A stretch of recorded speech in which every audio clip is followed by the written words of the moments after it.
apaguen las notificaciones de los celulares también, ¿no?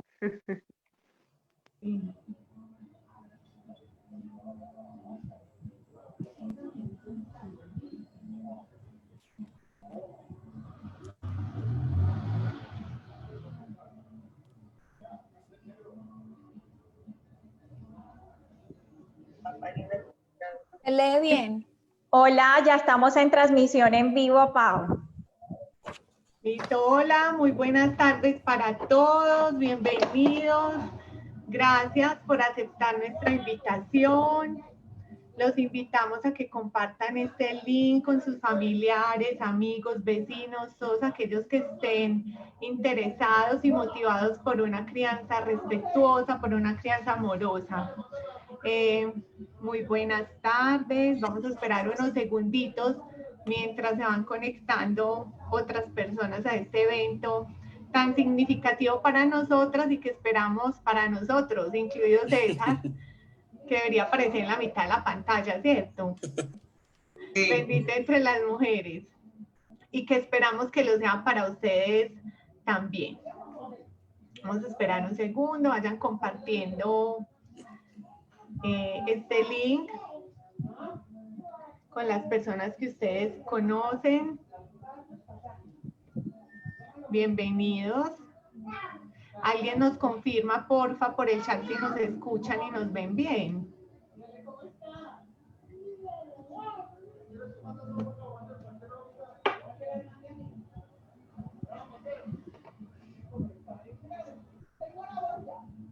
Sí, Pau, nos están viendo en este momento. Listo, perfecto.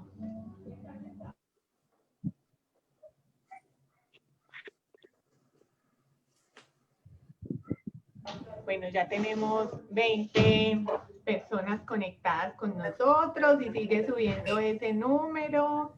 Esperemos un rato. Hola, ya nos están saludando. Claudia María.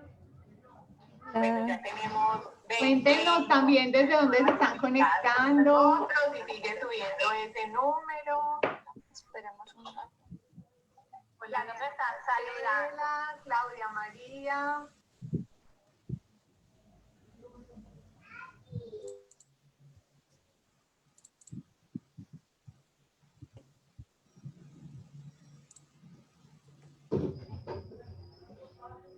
Muy bien, bienvenidos a todos. Arranquemos para que le saquemos jugo a este espacio, para que todos los que se están conectando puedan aprovechar y hacer preguntas respecto a la crianza.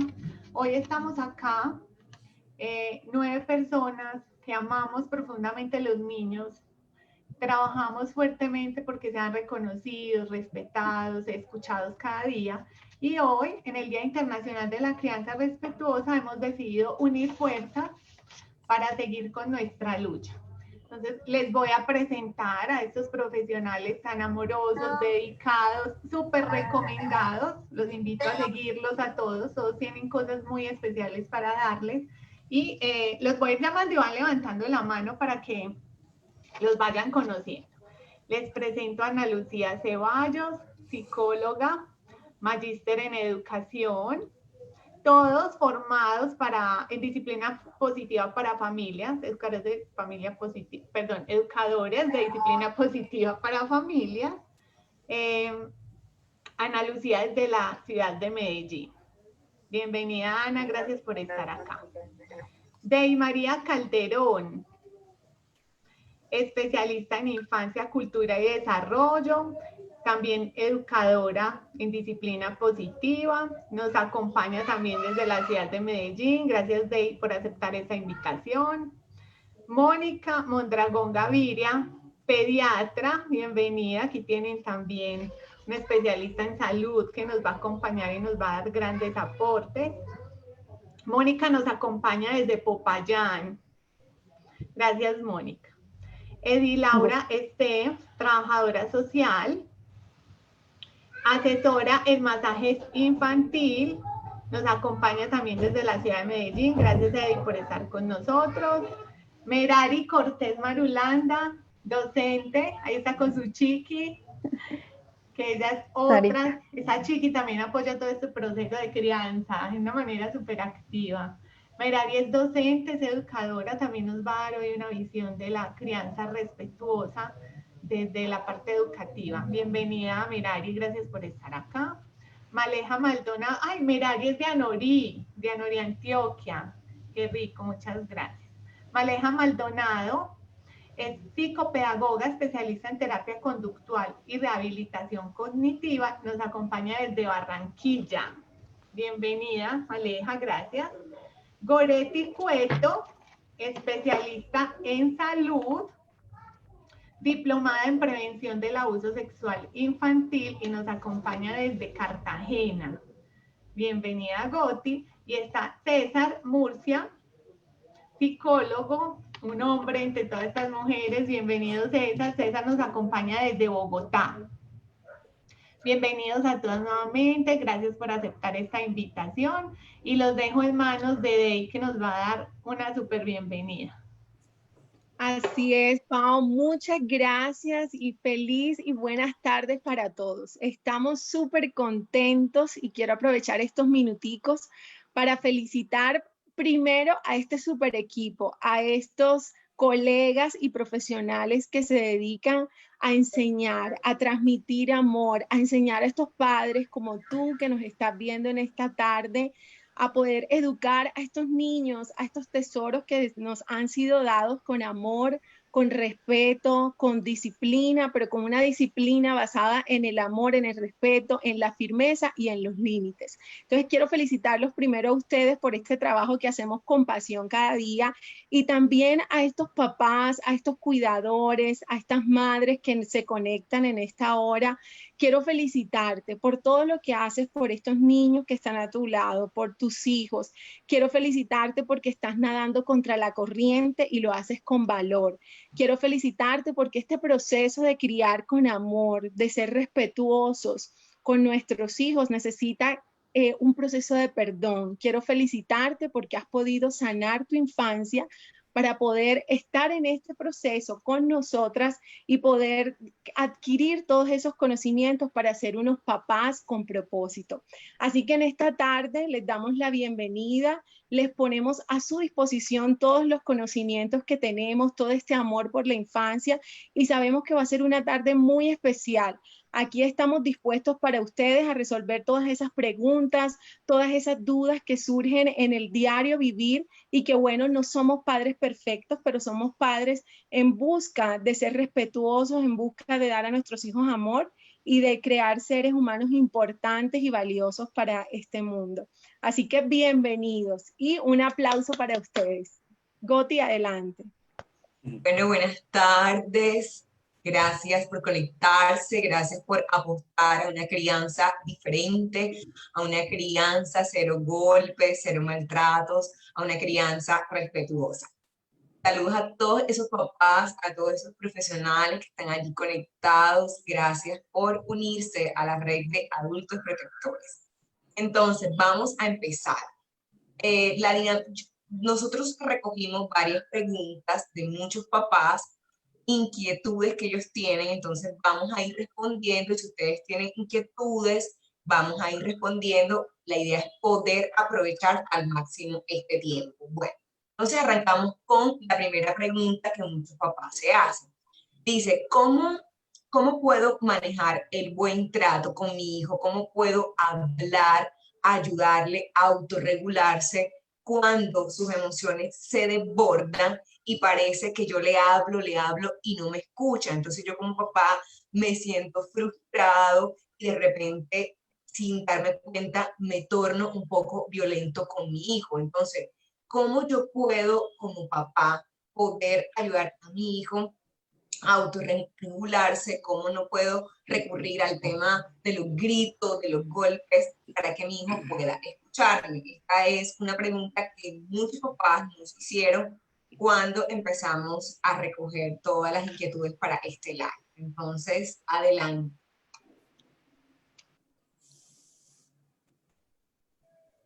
Anita, te doy la palabra.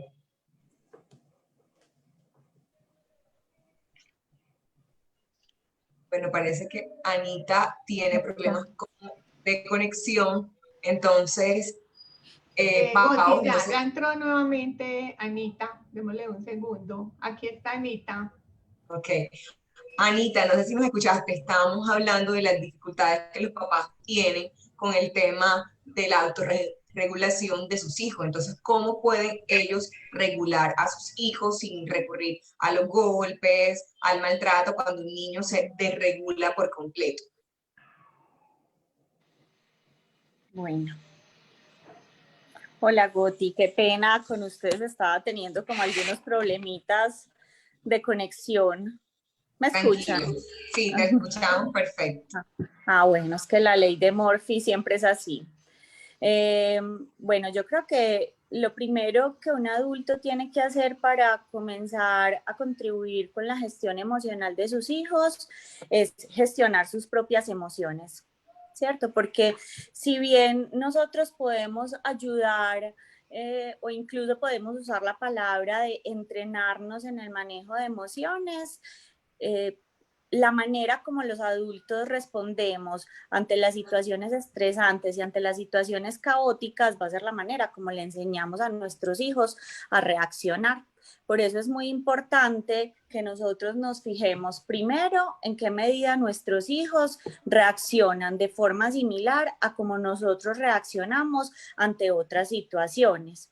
No quiere decir esto que vamos a aceptar el maltrato de los hijos hacia los padres, ni mucho menos, pero también es para que reflexionemos que la principal fuente de aprendizaje de nuestros hijos somos nosotros mismos. Lo segundo es, y esto siempre pasa cuando trabajamos con los niños, y es con niños, adolescentes, voy a generalizar, ¿cierto? Cuando diga niños, hablo de niños y adolescentes.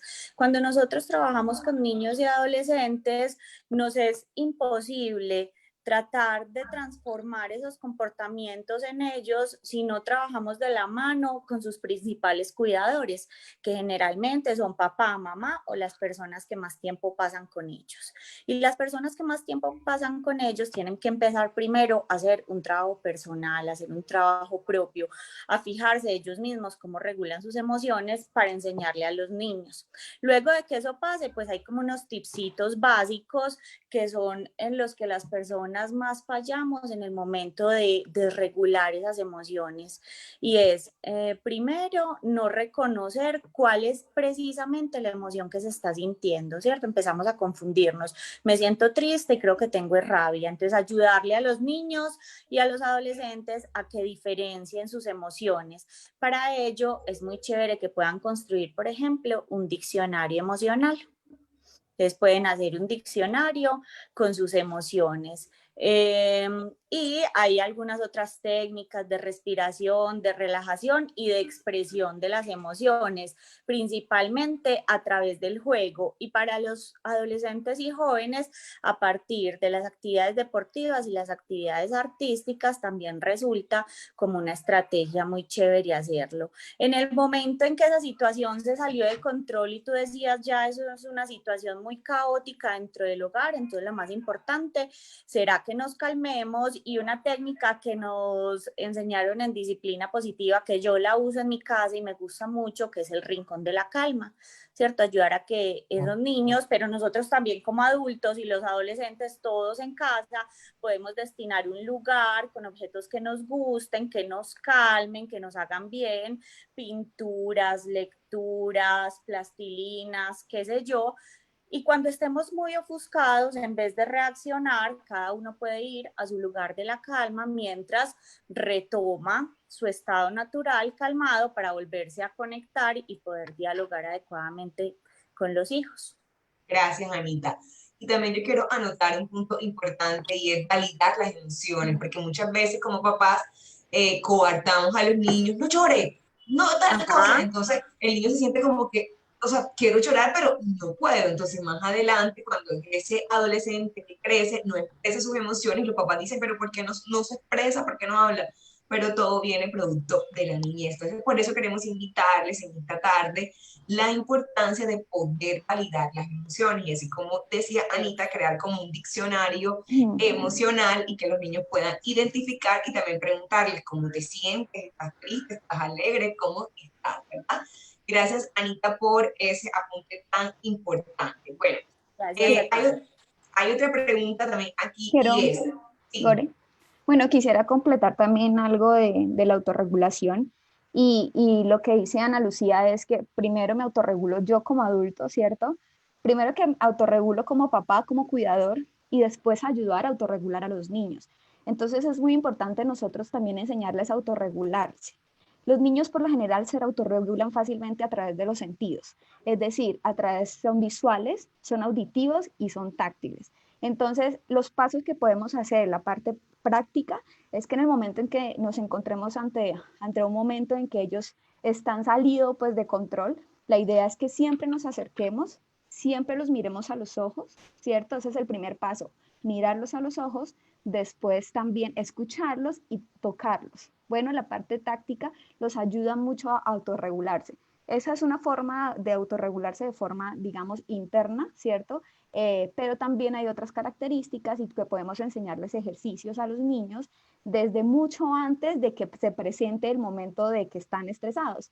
Es decir, enseñarles, por ejemplo, el bigote mágico, ¿sí? Entonces, esto es como un tip en el que el niño está muy estresado y, ¡ay, mi amor, vamos a jugar al bigote mágico! Entonces, empezarles a contarles hasta 10, vamos a jugar al bigote mágico, porque no podemos dar una orden, sino que vamos a hacerlo todo mediante el juego, ¿sí? Es decir, bueno, mi amor, nos vamos a regular, entonces hagamos un trato, contamos hasta 10 y vamos a jugar al bigote mágico. Entonces, como buscar también esas formas de juego en el que ellos se pueden autorregular. Moni, y con respecto a eso que tú dices, a esa técnica para los niños relacionada con los sentidos, entonces yo les voy a dar una súper chévere que yo utilizo con mis pacientes y que sirve mucho, sobre todo en los momentos en que las personas van a entrar a ataques de pánico, de ansiedad, pero también cuando estamos muy alterados y lo llamamos el 5-4-3-2-1. Entonces es mirar 5 objetos, hacerse consciente de 5 objetos que puedas ver, primer sentido, también es una técnica a través de los sentidos. 4, vamos a mirar, vamos a tratar de percibir por nuestro tacto 4 sensaciones diferentes, la de nuestra ropa, la de nuestro pelo, la de un vidrio frío, ¿cierto? Diferenciando como esos asuntos táctiles. Luego de eso vamos a concentrarnos en 3 sonidos, el perro, el que pasó vendiendo la mazamorra y el carro, la moto, mi voz. Vamos a pensar en 2 olores, entonces tratamos de buscar 2 olores en una comida, en el cabello, en la piel, y por último nos concentramos en el gusto que hay en nuestra boca, o incluso podemos llevar algo a nuestra boca y tratar de concentrarnos en el gusto, y a través de los sentidos logramos de nuevo conectarnos con el presente y relajar nuestro sistema nervioso y poder tener una mayor regulación. Interesante, gracias Anita y Mónica por esos tips, y vayan anotando porque la idea es colocar en práctica esto, porque es un proceso y entender que no es de la noche a la mañana, va a ser un proceso y nosotros como papás necesitamos autorregularnos para poder fluir. Acuérdense que nuestras emociones regulan las emociones de nuestro hijo. Bueno, hay otra pregunta que los papás hacen y es, ¿cómo disciplino a mis hijos si no les puedo pegar? O sea, porque nos han metido en la cabeza que definitivamente el golpe es lo que funciona. Entonces, una mamá dice, bueno, ¿cómo puedo castigar si yo no puedo pegar? O sea, entonces, ¿yo qué hago si ellos muestran rebeldía, me retan? Entonces, ¿yo qué puedo hacer? Entonces, Dave, te cedo la palabra. Gracias, Goti. Bueno, la verdad es que eso es un paradigma gigante que tenemos que romper. Creo que es el paradigma más grande cuando hablamos de disciplina, ¿verdad? Que todos pensamos que para que los niños hagan algo bueno, tenemos que hacerlos sentir mal. Y bueno, y los invito a que cada uno de ustedes que nos miran puedan pensar en un momento de su infancia donde fueron castigados, fueron maltratados. ¿Y será que en ese momento tú pensaste que tenías que, ay no, tengo que ser el superhijo, tengo que hacer esto que me pide mi mamá? ¿Cierto que no? En ese momento lo que sentimos es rabia, en ese momento lo que sentimos es ganas de venganza, porque el castigo tiene escondido un sentimiento de humillación. Entonces, definitivamente el castigo no es la manera. Ese es el paradigma que debemos romper nosotros como papás y creer en que hay otras opciones y otras oportunidades para hacerlo, para poder enseñar una habilidad, para poder dejar un aprendizaje. Esto es lo primero que debemos tener en cuenta todas las papás, las mamás, los cuidadores que nos ven. La idea del castigo supuestamente es dejar una enseñanza, pero no lo conseguimos. Y quiero nombrarles qué conseguimos con el castigo. Conseguimos un niño que cree que es malo, que no valgo la pena, que por eso me castigan, me pegan, me maltratan, me humillan, me insultan, porque no valgo la pena. Conseguimos un niño que simplemente va a decir, no hago esto por miedo, por temor. Un niño que puede tener una actitud sumisa, un niño que no va a poder tener una autodisciplina ni va a poder tener autoconciencia de qué debo hacer y qué no debo hacer, sino que frente a una situación que me inspira miedo y temor, yo hago lo que se me pida. Incluso esto es un factor súper importante y siempre lo recalcamos, y es que los niños, cuando se les enseña esta sumisión por un castigo, aprenden a ser sumisos, los niños tienen mayor vulnerabilidad a ser abusados sexualmente, porque siempre se les habla de que tienes que obedecer lo que un adulto te diga. Entonces, el castigo infunde miedo. El castigo infunde niños adictos a la aprobación y también que están buscando siempre la venganza y la revancha. Puede que te digan, hoy ganaste tú, mamá, incluso te lo piensan, hoy ganaste tú, pero deja que yo voy a hacer algo para vengarme. Entonces, el castigo no es la manera. Para eso, la disciplina positiva nos ofrece una rueda de opciones y por eso es importante que ustedes puedan capacitarse, que podamos tener estos espacios donde nosotros podemos enseñarle esa rueda de opciones. Es un abanico que nos ofrece la disciplina positiva. Y bueno, a grosso modo puedo nombrarle varios. Tenemos los tiempos fuera positivos, esos periodos de enfriamiento, como lo hablaba ahorita Pau y Ani, que definitivamente necesitamos tener esos espacios para autorregularnos y saber por qué y cuál es la manera adecuada de poder corregir. Las rutinas también nos ofrecen las preguntas de curiosidad, el modelar el comportamiento que queremos que tengan nuestros hijos, no hablar tanto, sino actuar. Permitir que los niños arreglen los errores, tiempo para entrenar a los niños. Tenemos que ser conscientes de que los niños no nacen sabiendo las cosas. Necesitamos nosotros como padres tener esos tiempos de entrenamiento y enseñarlos a que las cosas deben ser hechas por ellos mismos y así ellos podrán desarrollar habilidades para la vida, podrán desarrollar ese aprendizaje duradero que queremos cuando los niños no tienen un buen comportamiento, entre comillas. Entonces, a grosso modo, es eso, romper ese paradigma y buscar otras opciones para poder generar aprendizajes en los niños. Okay, gracias, Day. Quisiera complementar la respuesta de Day con un asunto muy importante, es cuando nuestros niños tengan comportamientos inadecuados, donde nosotros necesitemos dame un segundo que hay un no sé de dónde viene, si es mío.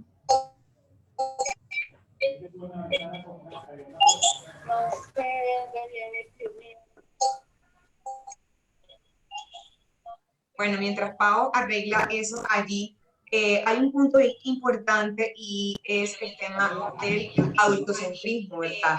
Que muchas veces como que muestran, no, que definitivamente el adulto, o sea, está por encima del niño. Entonces, César, cuéntanos allí en ese punto del tema del castigo. Aquí alguien habla, ¿cómo hago con los abuelos que quieren imponer a mi hijo esa crianza de la época de los golpes y del maltrato, que eran las herramientas que ellos tenían? Entonces, ¿cómo podemos romper con ese ciclo del adultocentrismo, César? La base de todas las dificultades que se presentan en la relación entre los niños y los adultos es el adultocentrismo, que es una cosa más antigua de lo que nosotros creemos, ¿cierto?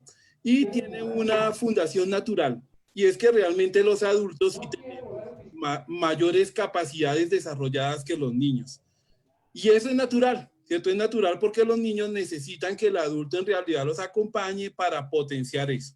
El problema es que a partir de la mala educación, a partir de las costumbres, a partir incluso de las modas, ese concepto de superioridad del adulto se ha desviado. Y se ha desviado desafortunadamente hacia el ejercicio del poder. Entonces, cuando uno se pone a mirar la relación entre los niños y los adultos, uno tiene que concluir que no hay ningún aspecto y no hay ningún área en la que el niño le pueda competir al adulto en poder. Los niños están siempre, digamos que en una posición de desventaja. Entonces, cuando los adultos tenemos conceptos cerrados del poder, ¿cierto? Cuando nos han enseñado mal, pues lo más natural es que ese mal aprendizaje lo utilicemos con los niños. Y de ahí se desprende el grito, se desprende la humillación, se desprende el golpe, todas esas dificultades que se han presentado en la relación con los niños, que son históricas, se desprenden a partir del poder. ¿Cómo nosotros podemos entonces cuestionar este tema del adultocentrismo? Pues primero los adultos tenemos que hacer un ejercicio muy humilde, que suena muy bonita la invitación, pero que en realidad es muy difícil, ¿cierto? Porque los adultos somos, es decir, si hay una etapa de aprendizaje donde haya más terquedad y necesidades en la etapa adulta, no en la niñez, sino en la etapa adulta, nosotros deberíamos hacer un ejercicio muy humilde de decir, esto no ha funcionado. Y esto ha traído más problemas que dificultades. ¿Cuál es el lío? Que sobre todo el aspecto comercial nos ha pintado la niñez de una manera que no es. Entonces siempre a los niños nos los pintan como en esa etapa donde ellos son felices, no se preocupan, los niños no tienen por qué estar angustiados, ellos no tienen por qué tener problemas, cuando los niños obviamente como los adultos miran los problemas y experimentan los problemas de una manera diferente. Entonces, si como adultos nos detenemos y reconocemos que los niños tienen emociones, que era de lo que estábamos hablando, las emociones son parte fundamental del desarrollo del ser humano. Nosotros nacemos emocionales, no racionales. Nuestros primeros contactos cuando niños con los adultos eran a base de las emociones. Entonces, las emociones no son negativas. Pareciera ser que la racionalidad tiene un estatus más alto, ¿no? Entonces, la persona racional es como más capaz y más calificada. Entonces, si nos detenemos como adultos y desde la perspectiva del niño, miramos la vida, cómo le entiende la situación, podemos empezar a cuestionar este tema adultocéntrico, que es la base de todas las dificultades que históricamente se han presentado en la relación niñez-adultos. Históricamente con matices muy oscuros, ¿no? De asesinatos masivos, de abuso sexual legitimado en algunas épocas y, bueno, por una cantidad de matices oscuros que ha pasado la historia de la relación. Gracias, César. Hay un punto también importante para los papás que están aquí conectados y es lo siguiente. La crianza respetuosa toma tiempo. No es de la noche a la mañana, y es que ya tú le dijiste a tu hijo y al día siguiente él va como un robot a funcionar automáticamente, porque lo que los adultos, como César explicaba, queremos es que los niños sean como un robot. Te dije esto y hazlo ya. Y si no lo hace, entonces ya tachamos a ese niño como que es un niño malo, desobediente, porque no actúa como yo quiero que actúe, que es ya. Entonces, la crianza respetuosa, nos tenemos un desafío y es que es de paciencia, proceso, o sea, no es de la noche a la mañana. Casi todas las que estamos aquí tenemos hijos. Por ahí alguien escribió, es fácil hablar desde la teoría porque no son mamás, todas somos mamás. Y todos enfrentamos desafíos igual que tú los enfrentas, porque no tenemos hijos perfectos y no somos tampoco padres perfectos, pero sí padres conscientes que necesitamos avanzar y que queremos impartir una crianza respetuosa totalmente diferente a lo que nos las han planteado, ¿verdad? Bueno, aquí hay una pregunta. Goti, regálame la palabra que creo que ya solucioné el asunto del audio. Y adelante, quiero arrancar de atrás para adelante y mencionar o retomar lo que estabas mencionando de todo en la teoría se ve muy lindo, sí, todo en la teoría se ve muy lindo y aplicarlo es el reto y este es nuestro reto y por eso queremos acompañarlos, por eso permitimos y abrimos este tipo de espacios porque todo lo que les estamos contando acá sabemos que funciona, no porque lo dice el libro, no porque lo dice el libro, sino porque nosotros en nuestro día a día trabajamos por tener una mejor relación con nuestro chiqui, porque buscamos formas para conectarnos, porque tratamos de hacer lectura de sus comportamientos. Y sencillo no es, seguramente todas las que estamos acá hemos gritado, ¿cierto? Nos hemos enojado, nos hemos ofuscado y posiblemente hasta una pela hemos dado. Pero eso no nos hace malos papás, ni los peores papás del mundo, ¿cierto? La invitación es sí, ya pasó, pero pensémoslo, reflexionémoslo e intentémoslo hacer de una forma distinta, que se puede. Que es un reto, sí, pero se puede. Y para retomar lo que hablaban Dey y César, de cómo, digamos, llegar a proponerle al niño consecuencias por sus actos. A mí me encanta utilizar 3 preguntas que nos ayuda como polo a tierra para estos casos, y es tratar de identificar mi hijo por qué se está portando así. Siempre detrás de un mal comportamiento hay una razón. Indaguemos un poco sobre esa razón, ¿cierto? Entonces trato de identificar por qué mi hijo se está portando de esta manera. 2, ¿qué le quiero enseñar a partir de esta situación? Porque cada error, cada falta de nuestro chiqui se debe convertir en una oportunidad de aprendizaje. Entonces, ¿qué le quiero enseñar? Y tercero y muy importante, ¿cómo se lo quiero enseñar? ¿Se lo quiero enseñar a través del maltrato, del dolor, del castigo? ¿O le quiero mostrar formas de moverme en el mundo desde el amor, el respeto y el límite? ¿Sí? De cómo acercarme al otro y darle un lugar. Eso era lo que quería puntualizar. Goti, gracias. Goti, permiso. Hola, ¿me escuchan? Yo quería comentar algo lo que todos están hablando, ¿cierto? Y que normalmente acostumbramos a mirar el comportamiento del niño como los niños que se comportan mal o que son malos, todo eso, mirando hacia el niño. Y ahora comento algo muy interesante, que es lo que el niño quiere transmitirnos. Y comportamiento es comunicación, siempre. Mi comportamiento es comunicación, la forma como yo me comporto es comunicación con todos los demás, y mi hija también. Entonces, llamadito a los papás, a nosotros papás, a mirar y decir, ¿qué es que mi hijo quiere decirme? ¿Qué es que quieres o que necesitas? Hay algo aquí que no estoy logrando comprender, no estoy logrando escucharlo, porque solo de la parte verbal, no hay solo el lenguaje verbal, pero el comportamiento, los movimientos, su cuerpo, cierto, todo habla. Nosotros todo el tiempo estamos hablando de una forma o de otra. Entonces, es muy importante ver que el comportamiento es comunicación, y para tener una buena relación y una relación de confianza y seguridad hay que tener comunicación, y la comunicación va de todos los lados. Entonces, permitir la escucha en todos los sentidos. Si hemos hablado de las técnicas de relajación, de aproximarnos, ¿no? Que Mónica y Paula hablaron, también vamos a permitir en la comunicación mirar todas estas formas de lenguaje que tienen nuestros hijos. Abre tu micrófono, Gori. Bueno, gracias. Goti, no se te escucha. Tienes el micrófono apagado. Goti. Edilaura, quiero que nos ayudes a responder esta pregunta con base a lo que estás hablando del tema de la comunicación, y es esta pregunta que hace la mamá, y es bien interesante con lo que hablas.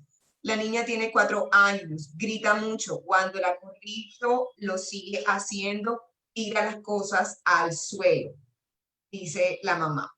Aquí dice otra mamá que va muy de la mano con esa pregunta: yo soy muy tranquila, pero mi hija se desespera, llora, dice que nada le sale bien, yo le digo tranquila, la próxima te saldrá mejor, y se pone súper nerviosa.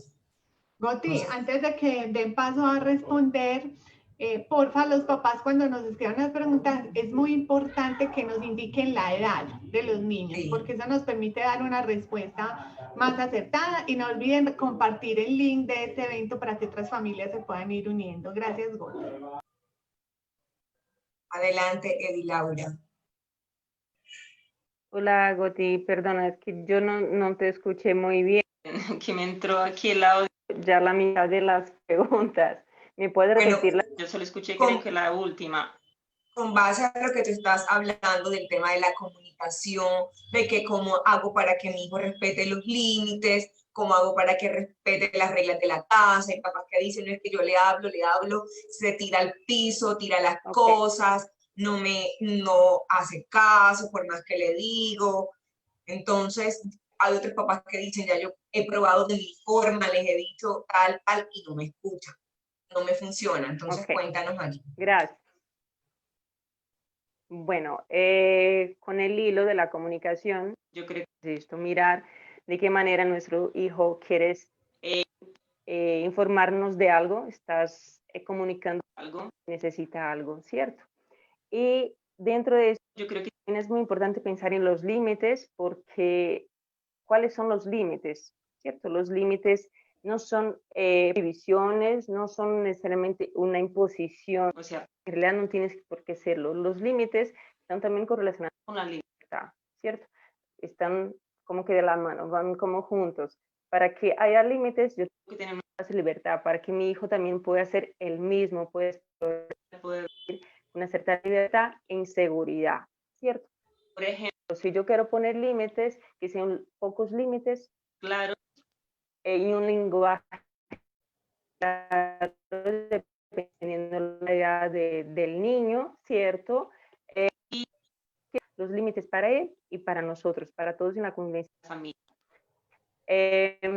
Por ejemplo, también no hay que confundir, no es que si mi hijo se va a asomarse al balcón. Bueno, estos yo no consideraría límites, yo creo que son como cuidados de responsabilidad nuestros como papás, que tenemos que nos adelantar, saber que mi hijo va a explorar, va a tener esta necesidad de explorar, y yo voy a poner una malla en mi balcón, o voy de siempre reafirmar que necesitamos para estar de manitos dados, que podemos cruzar la calle los dos de conejitos o lo que sea. Y también, cuando no hacemos eso, sería una parte de negligencia de nuestra parte. Bueno, ahí para pensar. Ya los límites en casa, por ejemplo, bueno, si no quiero que, o no está permitido que quite, que pegue en la casa, porque así establecemos nosotros, toda la familia, es para el bienestar y la convivencia de todos. Aquí en esta casa no pegamos, no gritamos. Entonces hay que ser coherente. Yo tampoco le voy a gritar, yo tampoco le voy a pegar. Entonces estamos en una relación de igual, ¿cierto? Hay que mirar muy bien esto. Yo no puedo imponer que no pegues, siendo que yo le voy a pegar. Yo le voy a castigar, hacer sentir mal, hacerle daño. Ahí para imponer mi límite. Entonces, respetando también pues la cooperación y la libertad de mi hijo, las decisiones de mi hijo también, ¿cierto? Gracias, otra cosa que es importante, el lenguaje, que a veces usamos un lenguaje que no está muy de acorde. Ya terminó mi tiempo. Solo para hablar que a veces ponemos los límites como que no, ¿cierto? No haga esto, no haga yo, no haga el otro, pero quizá podemos poner como sí, lo que puedes hacer, ¿cierto? Decir, no grites, eso. Cariño, yo te escucho mejor cuando me hablas más suave. No puedes saltar en el sofá, por ejemplo, que hay muchas familias que me dicen, mi amor, siento que tienes una necesidad de saltar, tienes mucha energía, vamos a saltar en el tapete, vamos al parque a jugar. Entonces yo le estoy diciendo sí lo que puedes hacer, cosas, pero con límites. Gore, ¿me regalas un minuto? Se me acabó el tiempo. Sí, César, adelante. Bueno, mira, creo que retomando el caso que nos exponen de la niña de 4 años, creo que es importante dejar en claro varias cosas. Primero, a la mamita que hace la pregunta sobre la imposición de los límites, es supremamente importante identificar en qué momento debo poner el límite. Es decir, yo no puedo poner el límite en el momento en el que la niña está teniendo esa rabieta, llamémosla así, ¿cierto? Porque mi límite está sobre la base de una razón, de una argumentación, de una idea construida. Pero la niña está teniendo una explosión de emoción.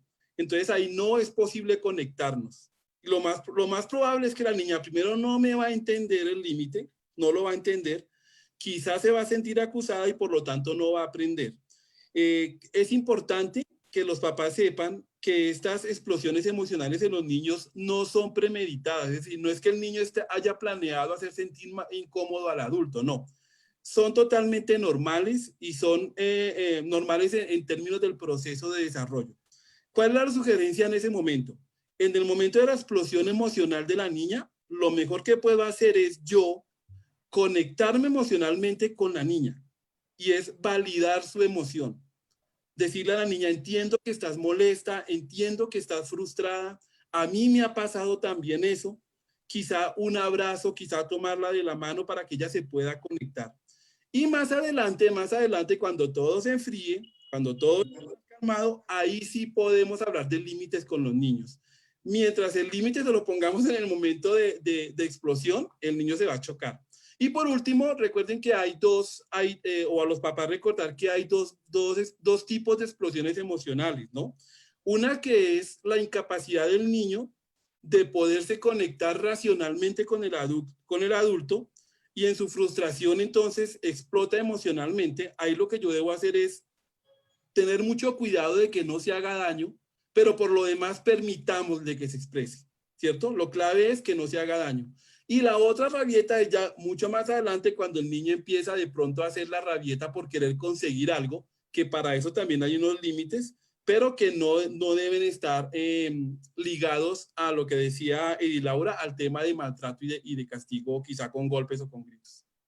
Gracias, César. Entonces, con esa respuesta de Edilaura y de César, allí damos respuesta a algunas preguntas que están haciendo ahí en el chat. Bueno, hay un desafío grande en este tema de pandemia y es que los papás tienen ¿cómo hago para que mi hijo se concentre a estudiar en casa?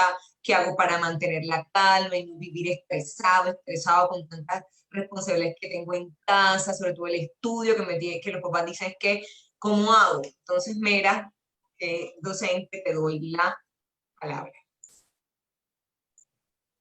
Gracias, Goti. Bueno, creo que esta es una preocupación de todos los que somos papás y aún yo como docente la tengo. Es una situación para la cual no estábamos preparados, definitivamente. Y pienso que este es un tiempo en el cual, al hablar de hábitos de estudio, es importante que hablemos primero de qué son hábitos, ¿cierto? Porque es imposible que yo le diga a mi hijo, concéntrate a trabajar en casa, concéntrate a hacer tu tarea, pero normalmente no tenemos hábitos en casa. ¿A qué me refiero con esto? Los hábitos son ese tipo de rutinas que se van convirtiendo en un comportamiento, que se van interiorizando, ¿cierto?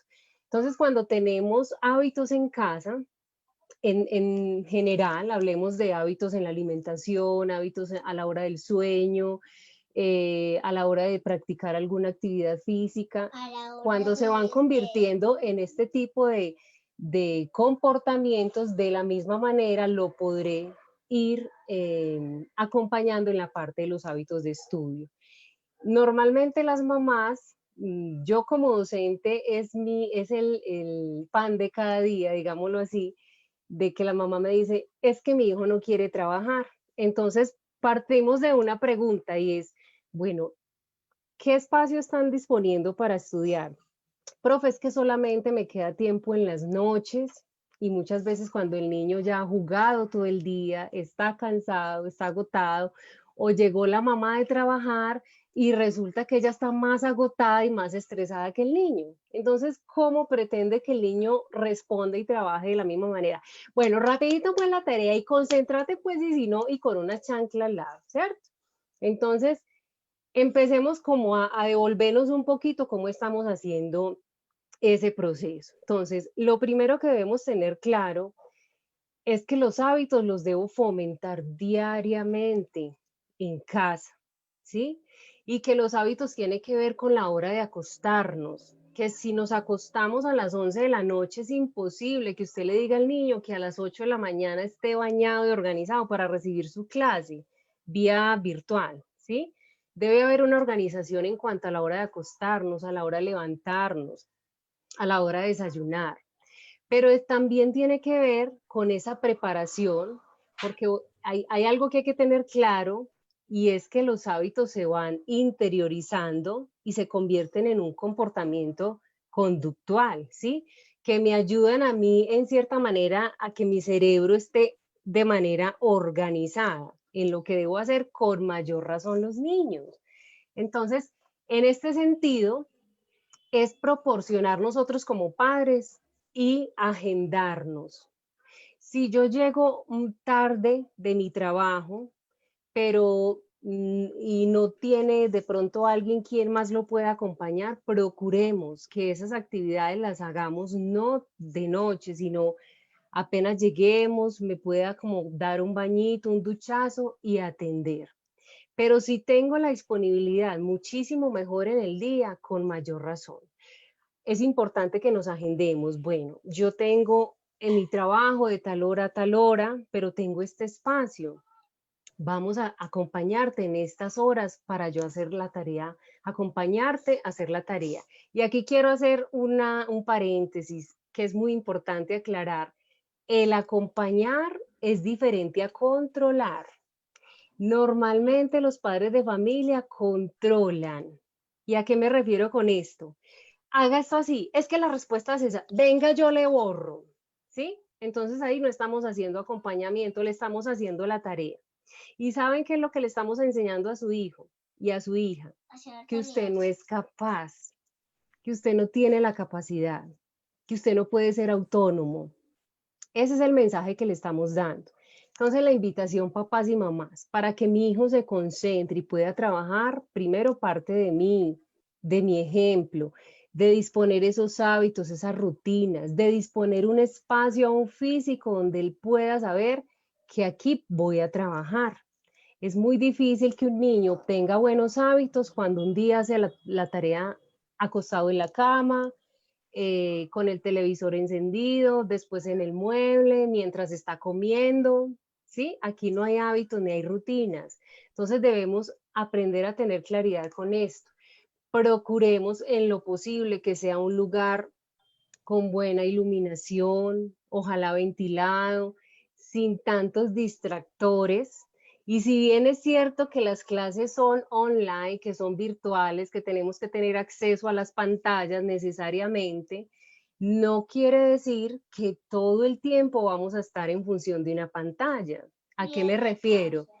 Recibimos la clase, pero cuando termina la clase también tenemos que hacer uso y control de ese uso de esos dispositivos electrónicos, porque si no, entonces todo el tiempo se nos van a quedar ahí conectados y vamos a ver y realmente no están haciendo actividades escolares, ¿sí?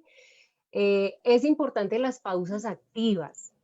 No es que el niño se sentó y hasta que no terminó la actividad, la guía de esa semana, no se para, no. Esto es de que el niño lo disfrute, de que si estamos cansados, parémonos, tomémonos un juguito, estirémonos, hagamos relajación, bailemos. O si tú definitivamente lo ves muy, muy cansadito, bueno, mañana continuamos. Algo que de verdad yo se lo he dicho a los padres y trato de aplicarlo, porque es que a veces pensamos, por aquí está Sarita, a veces pensamos que como docentes entonces me tienen que mandar el trabajo para el otro día y si no perdió. No, esto es, como les digo, flexibilidad para todos. Esto es nuevo para todos. La virtualidad a todos nos cogió de sorpresa. Entonces, ha sido difícil, tanto para los padres, pero para nosotros como docentes también. Entonces, tranquilos, papás y mamás, si no lo pudieron hacer hoy, descansen, mañana continúan. Porque no se trata de que, aparte de lo que estamos viviendo, que es un poco, pues ya es estresante la situación, sumarle el estrés a este niño de que deba responder y yo lo estoy presionando a que deba hacer una tarea. No se trata de eso. Se trata de que el niño disfrute, aprenda en casa, se la goce y que en familia esta sea incluso una oportunidad para que se puedan integrar más a partir de una tarea, a partir de una actividad que sugiera la maestra o el maestro, ¿sí? Entonces esta es la recomendación. Gracias, Mera. Sí, es un punto clave es el tema de las rutinas. Y si son pequeños, ojalá que sean rutinas visuales, que el niño sepa, bueno, yo me levanto, luego que me levanto, desayuno, luego que desayuno, me baño, o sea, establecer esa rutina, pero que sea una rutina visual, que el niño vea y que sepa qué es lo que va a pasar. También recordar que las rutinas traen seguridad al cerebro y un punto importante en el tema de las rutinas es que es poco a poco. O sea, no creamos que porque ya yo le coloqué las imágenes, te levantas, haces esto, haces lo otro, entonces ya todo va a fluir perfecto los primeros días. Es un proceso y es poco a poco, porque inclusive nosotros como adultos muchas veces la rutina nos cansa, ¿cierto? Entonces también es colocarnos en los zapatos del niño. Bueno, hay otra pregunta Rosy, aquí. perdóname, contestó una pregunta que Sí. hace en el chat que se relaciona precisamente con eso, y es ¿cuánto tiempo me demoro en generar o en desarrollar un hábito en el niño? ¿Cierto?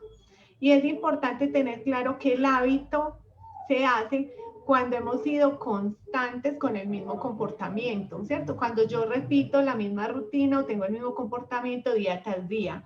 Se espera que mínimo sea repetido durante 21 días para que se vaya generando el hábito. Después de establecido el hábito, cuando se rompe por alguna razón, porque hoy tuve una capacidad, tuve que salir, no pude realizar la actividad, ellos fácilmente vuelven y lo retoman, porque ya es un hábito, ¿cierto? Pero la clave empecémoslo a hacer paso a paso, día tras día, como lo menciona Goti, no es que lo hice una semana y ya, se genera el hábito, es un asunto de dedicación, de entregarnos al proceso, de ser constante y mantenerlo lo más estable posible, porque allí está el secreto, ¿cierto? Perseverancia. Bueno, aquí hay una pregunta clave y es, bueno, la disciplina positiva es ser muy flexible en la crianza. Esas son preguntas que los papás se hacen. No, pero es que ahora uno no puede pegar, uno no puede hacer nada. Entonces, definitivamente, estos niños son unos delincuentes, ¿verdad? ¿Por qué hablan de alentar si es mejor reforzar? ¿Cómo hago para conectar con mi hijo? Entonces, Maleja, te doy la palabra. Bueno, quiero partir de hacer una conexión. Ahorita estábamos hablando del tema de escuela en casa, pero esto nos lleva a que todo lo que estamos hablando, todo lo que gira alrededor de un niño va ligado a crianza respetuosa, porque cada proceso que le brindamos o que acompañamos como adultos está dirigido por una crianza y esa crianza va de parte de un adulto. Entonces el adulto es quien también debe desaprender, aprender y reaprender ciertos procesos. Por ejemplo, el acompañarlo en escuela en casa, por ejemplo, el guiar una crianza más positiva, y todos estos procesos, como decían ahorita, llevan un tiempo y llevan un hábito y llevan una conexión, que es súper importante. Cuando conectamos con nuestros hijos, cuando entendemos, cuando validamos sus emociones, cuando sabemos de qué forma actúan ellos, podemos conectar con ellos, podemos llegar y de pronto abordarlos para que sean más cooperativos, para que nos escuchen más en casa, para que nos colaboren más en casa. Es que mi hijo no me escucha, es que es adolescente. Por ahí ahorita hacían una pregunta como de un adolescente de 14 años. Sí, son chicos que están en una edad más compleja, pero si sabemos conectar, por eso en disciplina positiva hablamos de conexión antes de corrección. Si sabemos conectar con nuestros hijos, vamos a evitar una corrección. Vamos a tratar de llegar a ellos de una manera totalmente diferente, y ahí lo ligamos al aliento. Hay muchas mamás que en estos días me preguntaban, pero es que es más fácil decirle muy bien, lo hiciste muy bien. Pero ¿qué nos lleva constantemente estar diciéndole qué bien lo hiciste, muy bien lo hiciste, tú lo hiciste bien? Nos lleva a que constantemente ellos esperen una aprobación continua del adulto. A diferencia de que si alentamos a nuestros hijos, no importa la edad, hasta nosotros como adultos nos va muy bien lo que es el alentar. Entonces, para fomentar, digamos que este aliento, para fomentar este estímulo, esta motivación, primero que todo tenemos que amar y aceptar a nuestros hijos tal cual como son. Tenemos que conocer a nuestros hijos como son. Y este tiempo de pandemia yo creo que nos ha llevado a conocer a nuestros hijos cómo son en muchas etapas. En las etapas del día a día, en las etapas de la escuela, en las etapas de cuando están cansados, en las etapas de que cuando nos están buscando para divertirnos también con ellos, en las etapas donde se sienten aburridos por la situación actual. Entonces, también hay que reconocer los esfuerzos de nuestros hijos. ¿Cuáles son esos esfuerzos que ellos hacen día a día y reconocerlos? No validárselos constantemente, que es la diferencia. Aprecia a tu hijo, abrázalo, bríndate momentos, como decía ahorita, de conectarte con él para que puedas alentar. Y una cosa muy importante, ten confianza en tu hijo, confía en él. Si tú confías en tu hijo, va a ser más fácil que tu hijo se conecte contigo, que venga a ti y te diga, mamá, ¿tú qué piensas sobre esto?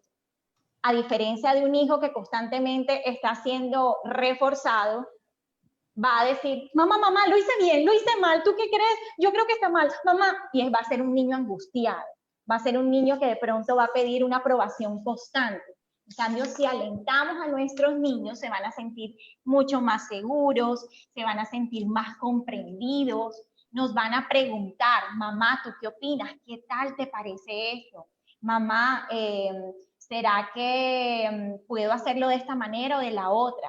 Y tú como adulto vas a guiar y vas a acompañar, vas a alentarlo, lo vas a motivar y lo vas a estimular para que siga adelante. Y yo les digo algo, en estos momentos de escuela en casa, qué rico alentar a nuestros hijos, por ejemplo, que ellos se levanten y en su lugar de trabajo, porque dentro de todo lo que hablaban, dentro de esas rutinas también hay que establecer un lugar de trabajo que sea un lugar diferente a descanso, un lugar diferente a juego, y que hay que establecer en esas rutinas tiempos para.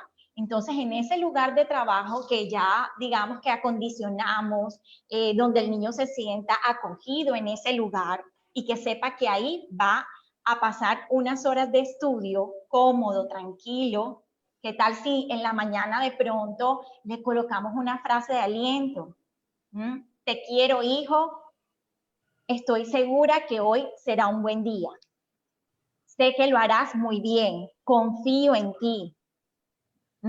Entonces, esas palabras de aliento, yo les aseguro que si un hijo de ustedes, mis hijos, porque también tengo 2 hijos, y lo hice, y esto de disciplina positiva no es que vamos a hablarlo y sí, qué lindo, no, esto comienza en uno. Yo creo que todos aquí hemos vivido un proceso de desaprender y volver a aprender nuevas pautas de crianza. Y cuando tú las comienzas a implementar, tú ves el cambio enseguida, tú ves ese clic con tus hijos. Entonces, qué rico que tu hijo se levante y antes de comenzar el estudio, haga así y vea una frase de aliento de su mamá. ¿Con qué disposición va a estar ese niño durante ese día? Se los aseguro que va a ser con una disposición de amor, de afecto, de disposición, de cooperación y no de gritos, pataletas, aburrimiento. Entonces, ahí les dejo esos tips de crianza respetuosa para que los comiencen a aplicar en casa. Gracias, Maleja. La verdad que me parece súper eso y quiero animar a los papás que están aquí conectados que hoy puedan hacer como un letrero para su hijo y lo puedan pegar allí en el computador, en el cuarto, que cuando mañana se levante yo vea, que diga, tú puedes, eres importante para mí, es bien interesante. Goti, deme 30 segundos. Quiero apoyar a Maleja con estas frases de aliento y quiero dar 3 frasecitas para que los papás sepan diferenciar qué es alentar y qué es reforzar o qué es elogiar. Entonces, queremos es alentar, no elogiar ni reforzar. Entonces, una diferencia. En vez de decir, eres un buen chico, dile, hiciste un buen trabajo. En vez de decir, lo hiciste bien, dile, realizaste tu mejor esfuerzo. En vez de decirle, me gusta cómo esa niña hace las cosas, no, dile, ¿quién me puede mostrar cómo se hace esto? Y también no le digas, me gusta la manera como lo estás haciendo. No, dile, aprecio tu cooperación. Entonces quería darle ahí, complementar esa frasecita. Ok, bueno, aquí muchas palabras, hay muchas preguntas en el chat sobre comportamiento, que si tiran las cosas, que no hacen, que no cooperan, que no hacen caso. Entonces, Moni nos va a explicar algo bien interesante. Sí, pues yo en realidad quiero, y es una persona que aquí en el chat escribió Rubén. Rubén Darío ha hecho 2 preguntas y él se preocupa mucho de cómo hacer que los abuelos, ¿cierto? O muchas personas, porque lastimosamente esta cultura está en la crianza tradicional, ¿cierto? En que la palmadita vale la pena, que una palmadita no hace daño. Entonces, porque eso lo tenemos ya prácticamente en la cultura. Entonces, él dice, pero ¿cómo hacemos para manejar eso? Entonces yo invito, se me fue el nombre, bueno, lo invito a que hagamos el ejercicio y que yo quiero que todos los papás, los cuidadores que están en este momento en el live, hagan el ejercicio. ¿Yo qué quiero para la vida de mi hijo? Ustedes saben en la situación que está pasando este país en este momento, la violencia, los robos, los suicidios y todo lo que está pasando. Entonces, ¿qué quiero? Uno, quiero un desafío para la vida de mi hijo que es que probablemente se suicide más adelante, que tenga rabietas, que sea vengativo, ¿cierto? Que no sea solidario, o yo quiero una habilidad para la vida de mi hijo, ¿cierto? Y creo que aquí todas los que estamos hemos hecho el ejercicio, perdón, y César, los que estamos hemos hecho el ejercicio aquí y hemos imaginado, siempre nos hacen el ejercicio de imaginar, ¿cierto? Imaginémonos que nuestro hijo y con nuestro familiar y nuestro primo, bueno, se van de viaje y a los 10 años vuelve. Cerremos los ojos, imaginemos que queremos que sea esa persona cuando regrese. Y por lo general todos deseamos que nuestros hijos sean solidarios, que sean respetuosos, que sean exitosos, ¿cierto? Queremos habilidades para la vida de mi hijo. Entonces, eso es lo que tenemos que hacer entender, no solo a los abuelos, porque están diciendo ahí es que los abuelos, no solamente son los abuelos. Yo he tenido pacientes, yo he tenido personas que son muy jóvenes y todavía consideran que la crianza tradicional es la mejor forma. Entonces, un ejercicio que también me hicieron en estos días, una paciente me dijo, pero ¿cómo hago? Yo lo regaño y él se enoja porque lo regaño. Entonces le pregunto, ¿y a ti te gusta que te regañen? ¿Sí? Entonces, por lo general, es que yo le grité y él se enojó, él me respondió mal. Claro, si yo grito, esa es la respuesta que voy a obtener, ¿cierto? Porque es que a mí no me gusta que me traten así. Entonces, ¿cuál es la invitación? Que nos pongamos, como lo dijo Maleja en este momento, en los zapatos del niño. Como lo dijo César, dejemos de pensar en ese adultocentrismo, de que solo lo que pienso yo como adulto y como papá, y dejo de valorar lo que piensa el niño y empecemos a ponernos en el mismo lugar. Este es el niño y esto soy como cuidador. Estoy pensando en lo que estoy valorando lo que mi hijo piensa. En ese momento vamos a lograr habilidades para la vida. Entonces, este ejemplo que les quiero dar a ustedes. Cuando yo a mi hijo le pego, le doy la palmada, ¿sí? Lo humillo, lo regaño y lo grito, entonces, ¿qué creen que él va a sentir? Tristeza, dolor, ganas de vengarse, pero no va a tener ganas de hacer lo que nosotros estamos pidiendo. Entonces, ese es el ejercicio que debemos hacer entre las familias y sobre todo pues, las personas que están con el pensamiento de la crianza pues, tradicional. Y el otro ejemplo es que, ¿qué quiero también? Una conciencia situacional, es decir, tienes que hacer la tarea ya mismo, ¿cierto? Hazla o si no te pego. Entonces, cuando yo hago eso, estoy generando en mi niño una obediencia situacional. Es decir, le estoy generando una obediencia para ese momento, ¿cierto? Bueno, entonces yo como que hago la tarea, pero más adelante se me olvida lo que me dijo mi mamá. O quiero una conciencia que me quede para toda la vida. Entonces, este es el ejercicio que yo siempre les digo a los papás. Cuando vamos en un semáforo, y creo que también lo hemos leído, vamos a un semáforo y está el semáforo en rojo, yo me coloco el cinturón de seguridad, ¿cierto? Paro en el semáforo en rojo. Las personas que tienen una obediencia situacional, es decir, a los que les han pegado, para el semáforo en rojo para que no me multe. No, entonces yo paro aquí para que no me multe, porque solo estoy pensando en que no me multen. Pero la diferencia de una persona que genera una conciencia para toda su vida es el que para en el semáforo en rojo, pero estoy parando el semáforo en rojo no por la multa. Estoy parando en el semáforo para no atropellar a alguien y para no hacerme daño a mí. ¿Sí? Entonces esa es la gran diferencia que necesitamos meterle a todas las personas y especialmente agradecerles a ustedes que están en este live porque necesitamos cambiar. Colombia necesita un cambio urgente, un cambio en el que la conciencia no sea para el momento, sino que la conciencia quede para toda la vida. Entonces, esa es la invitación que quiero, pues, para ustedes como para los abuelos. Y rápidamente contestarle algo que Goretti me iba a decir, que en el live estaban preguntando, pero ¿cuáles son las consecuencias cerebrales que tiene un niño maltratado? ¿Cierto?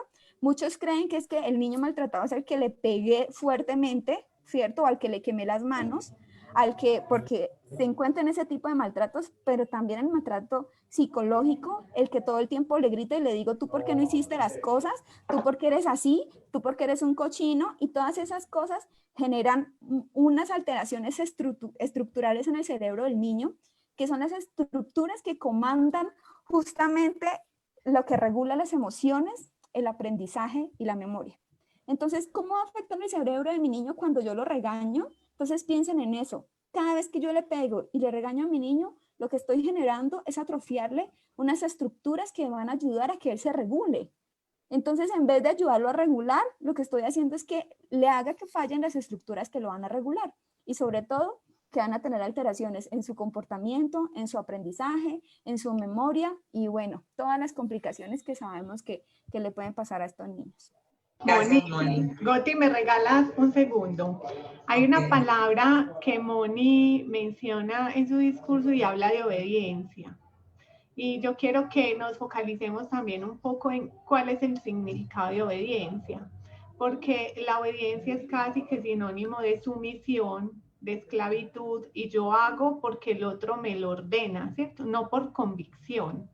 Y nosotros debemos trabajar en nuestros niños no porque obedezcan, sino porque quieran cooperar y estén dispuestos a asumir las consecuencias a las que se verán enfrentados de acuerdo a las decisiones que tomen.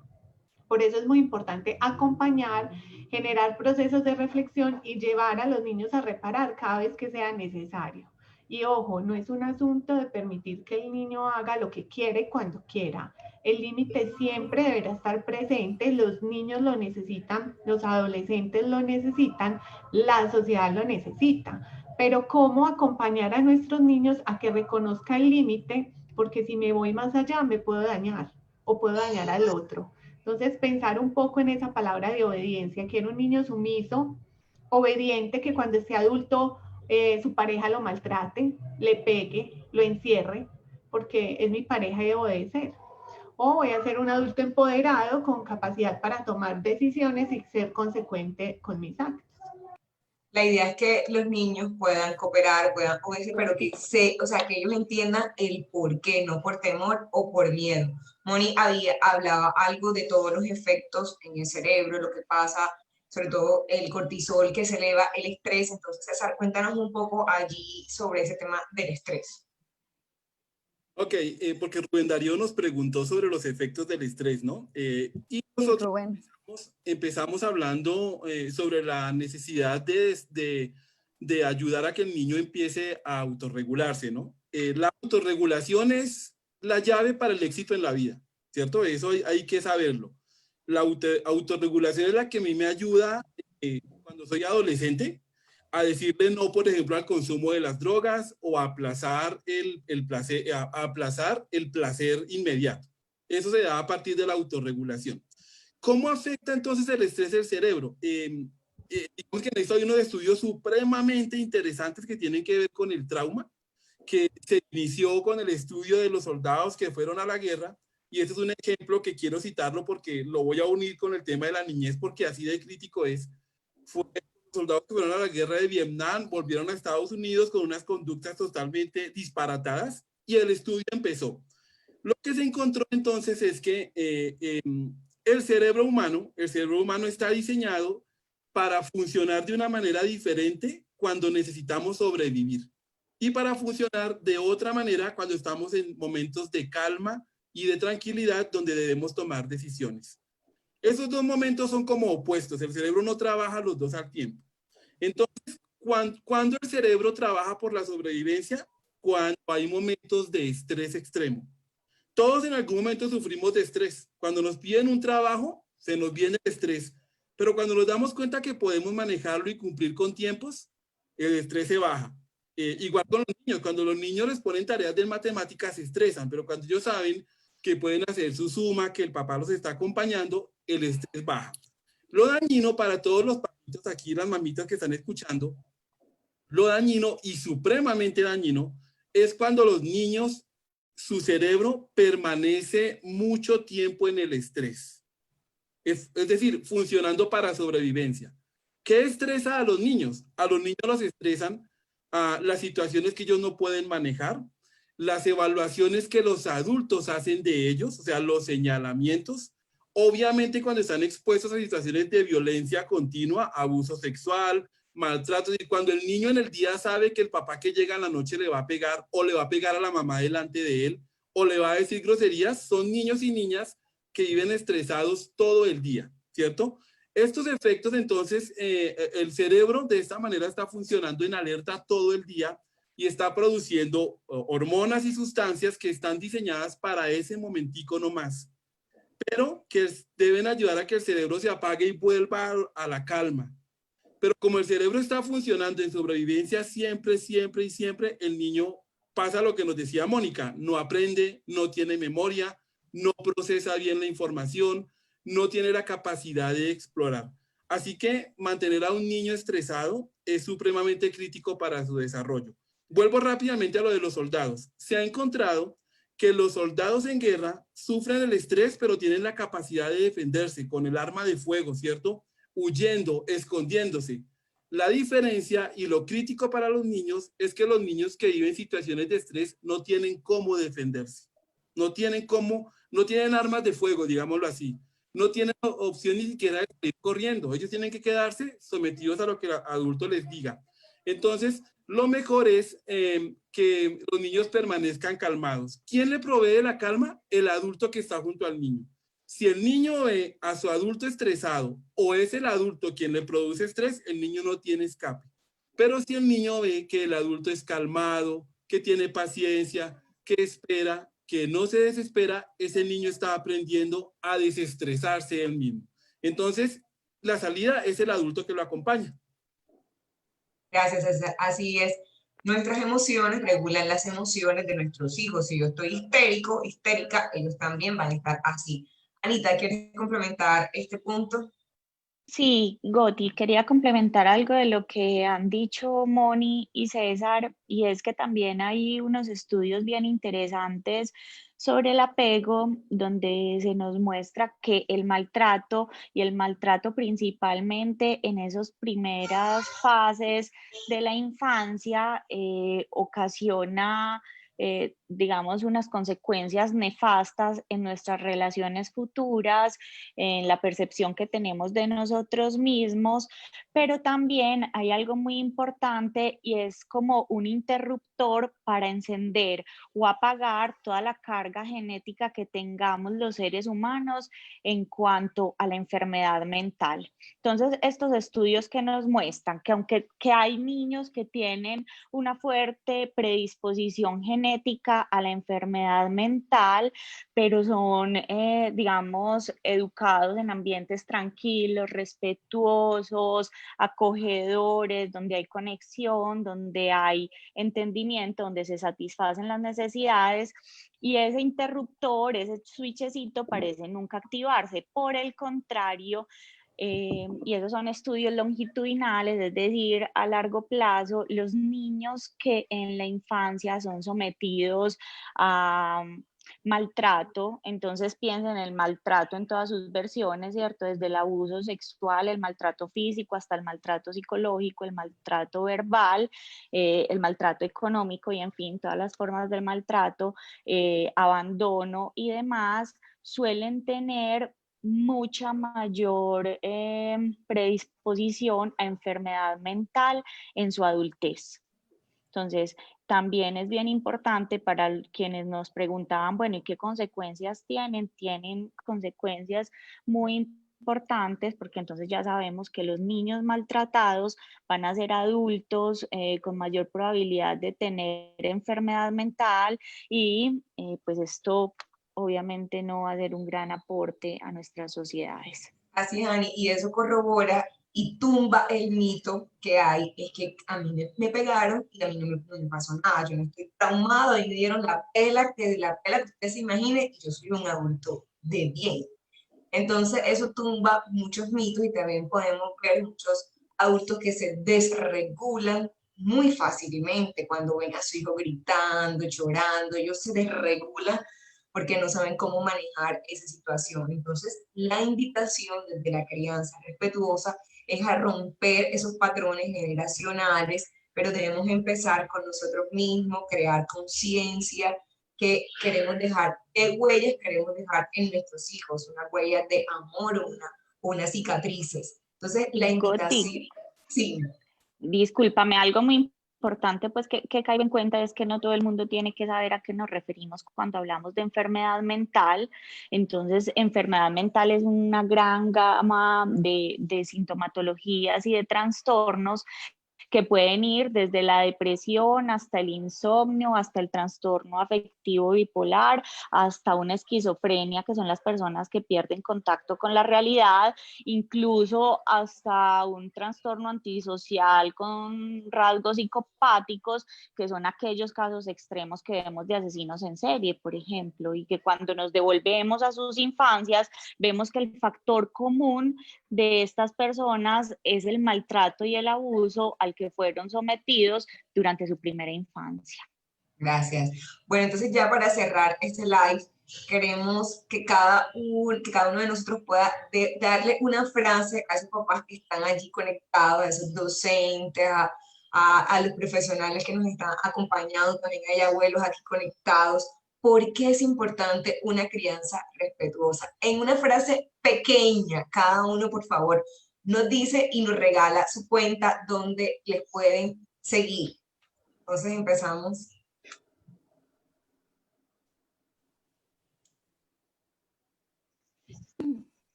Ok, si quieres empiezo yo. Vale. ¿Listo?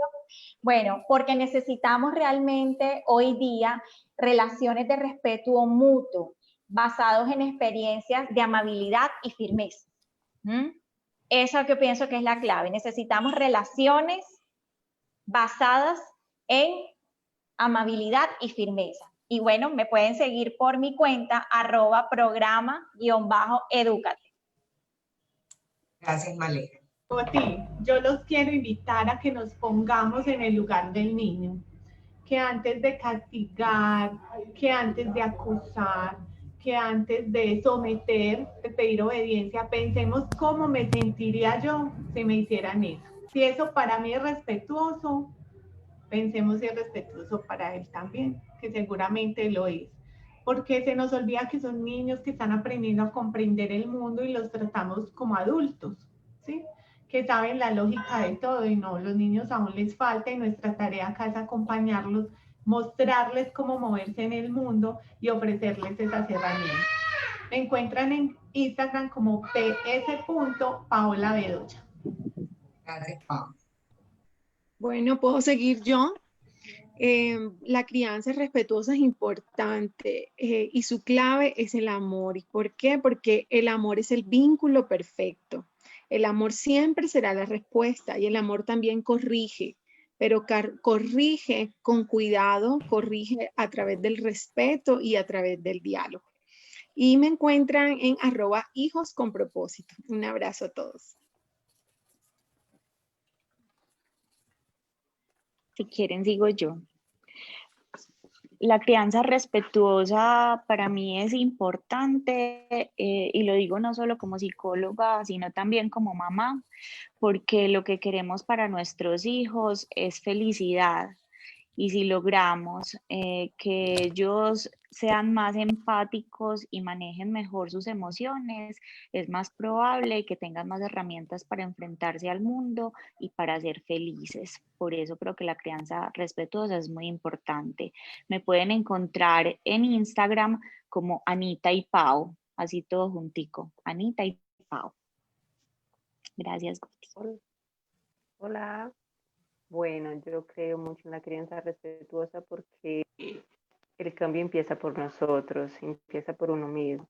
Y podemos hacer por nosotros, en cambiar las cosas que hemos aprendido y hacer por nuestros hijos lo mejor que podemos. Estamos aprendiendo a ser padres, y por eso estoy buscando alternativas de una crianza respetuosa. Podemos hacer con amor, podemos hacer con respeto, con empatía, con igualdad. No somos superiores y permitir que nuestros hijos puedan ser ellos mismos, que han venido a ser como seres, como personas y su individualidad también. Bueno, me encuentran como Chandala Masaje en Instagram o en Facebook. Bueno. Goti. Bueno, yo, ¿dónde estoy? Adelante, Mela. Bueno, hay una regla de oro, un principio de vida que dice, trata a los demás como te gustaría ser tratado. Y esto incluye a los niños. No sé en qué parte de este mensaje se tergiversó que pensamos que es entre adultos. Entonces yo lo llevaría a que trata a los niños como también a ti te gustaría ser tratado o como tú quisiste ser tratado de niño. Entonces la invitación, yo creo que ya todas las compañeras hemos coincidido en esto y es ponernos siempre en el lugar del otro. Cómo quisiera yo ser tratado, quisiera ser escuchado, quisiera ser más amado, quisiera que me dieran más besos, más abrazos. Entonces, esta es la invitación, de siempre pensar en el otro como yo quisiera, cómo se está sintiendo ese niño cuando yo le estoy hablando y qué le estoy transmitiendo. Me pueden encontrar como @Merari Cortés en Instagram y en Facebook. Muchas gracias. Gracias. Moni. ¿Aló? Bueno, mi mensaje es que con la crianza respetuosa tenemos la solución en nuestras manos. Tenemos la facilidad de lograr muchas cosas para la paz. Necesitamos lograr habilidades para nuestros niños y el mensaje que les quiero dar de corazón es que ninguna forma de violencia contra los niños y las niñas es justificable, que toda la violencia es prevenible. Ese es mi mensaje. Gracias. Me pueden encontrar en Instagram, en Facebook como pediatría.consciente. César. Bueno, yo estoy en Perspectiva de Niñez en Instagram y en Facebook. Mi mensaje sobre la crianza respetuosa hoy es aprovechemos como adultos la gran oportunidad, quizá única, que nos dan los niños de ser mejores adultos cada día. Dejemos que se nos pase el tiempo. Aprovechar esa oportunidad empieza primero, como han dicho las compañeras, conectándote con tu niñez. ¿Qué quieres repetir de tu niñez y qué no quieres repetir de tu niñez en tu niño o en tu niña? Atrévete a mirar el mundo y a interpretar el mundo desde los ojos de una niña y un niño en su etapa de desarrollo. Y por último, si necesitas ayuda, pídela. Muchísima fuente de información a la mano. Aquí nomás ya hay 9 fuentes de información. Se dieron las direcciones. Si necesitas ayuda, es el mejor regalo que le puedes dar a tu hijo, pedir ayuda para ser cada día un mejor adulto con ellos. Gracias, César. Bueno, mi mensaje es que podamos generar una pandemia de amor, una generación de niños profundamente amados, protegidos, va a cambiar no solamente la próxima generación, sino el mundo entero. Ahí me pueden encontrar como Goretti Cueto, Educación Consciente, en Instagram y en Facebook. Hay unos papás que nos hacían una pregunta aquí sobre el tema del suicidio. Precisamente mañana César y yo vamos a tener un live en la página de Compasión con ss. Ser, no sé si puede escribir allí en Facebook y mañana se pueden conectar a las 4:30 y vamos a tocar ese tema a profundidad del suicidio. Y pueden nuevamente escuchar este live, va a quedar aquí grabado. Están preguntando que si lo pueden compartir. Claro, pueden compartirlo y pueden volverlo a escuchar, porque hay papás que están haciendo preguntas que ya hemos respondido. Entonces la invitación que puedan volver a escuchar el live y recuerden que la crianza respetuosa es un proceso a largo plazo, no es inmediato. Gracias por acompañarnos. Los dejo con Pau. Goti, sí, le quiero dar las gracias a todas por apoyar esta idea, por unirse a la celebración del Día Internacional de la Crianza Respetuosa, a César, que representa la voz de los hombres que también se quieren unir a esta causa. Déjennos sus comentarios de qué tal les pareció este espacio. Está pensado por ustedes, para ustedes y sobre todo para nuestros niños. Muchas gracias a todos por estar aquí y los invitamos a Yo apoyo la crianza respetuosa.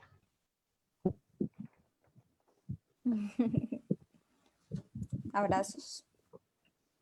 Chao, gracias por conectarse. Chao. Chao.